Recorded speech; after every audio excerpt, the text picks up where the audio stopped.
Ja esimene kaubapäev meie uue vinge kaameraga. Vaatame, kas saame natukene paremat kvaliteeti ka.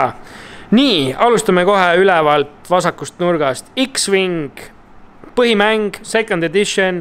Kõigile, kes soovivad miniatuuridega sõdimist alustada, väga hea asi, mida proovida. Betrayal at the Baldur's Gate ja Betrayal at the House on a Hill. Üks on temaatiline Betrayal, teine on lihtsalt äge.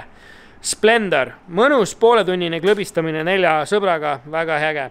Boomtown Bandits, ehk siis Western. Duell, Seven Wonders, Pantheoni laiend. War of the Ringi laiend, Warriors of Middle-earth. Feast of Odin, taas laos. Trajan, mingil põhjusel uues karbis. Time Story, see põhimäng. Kõik unlocki 3 stsenaariumit, 4. väga keeruline leida. Talvine Stone Age, seal all. Five Tribes'i põhimäng, Star Wars Rebellion, Camel Cupi või Camel Upi, sõltuvad sellest, mida kellegi jaoks, väga äge panustamise seiklusmäng. Endeavor, seiklusmäng, nagu, kuidas öelda, Age of Empires või midagi sellist. Kuskil sinna nurka on ennast ära pleitnud Gloomhaven. Siis on Tiny Epic Kingdomsi Heroes Calli laiend, Vitikultuuri Essential Edition.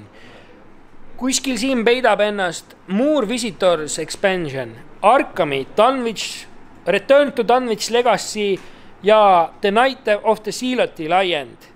Munchkini kaardimäng põhimänguna. Terraforming Marsi, Hellase Asylum, Arhitektuura, Terraforming Marsi Prelude, äge Kim Jong-uniga Playmat, You Displease Me. Dungeon Master Screen, Reincarnated, põhiline story, mitte story'ga seonduv. See kaamera on väga raske, aga sellest hoolimata üritame edasi teha. Nii, The Legend of the Cherry Tree that blossoms every 10 years, ehk siis Yellow äge koguperemäng. Architects of the West Kingdomi mündid, realistlikud metallist. D&D, Xanatar Guide to Everything, Dungeon Master Guide ja Nossos. Siis King of Tokyo ja King of New Yorgile sobiv laiend Anubis. Kuskil siin peidab end Prophecy of the Dragons laiend Time Storiesele. Natukene Magicu Deck Builders Toolkiti. Drinking Flux, siuke väike joomamäng. Ja kõigile Gloomhaveni vännidele, klepsud, kui teil on vähegi olemas Gloomhaveni mängi, tahate seda proovida, proovige seda koos kleebistega, sest kui teil on soov mõne aja pärast mäng maha müüa, saate seda teha, ilma et oleks midagi ära rikkunud. Vaatame, kuidas selle kaamera autofookus ka toimib, zoomime natukene välja, nii, tundub, et kõik toimib, seega tulge poodi, vaadake kaupa ja sobivusel äkki saate ka midagi kaasa võtta. Seniks, tšau!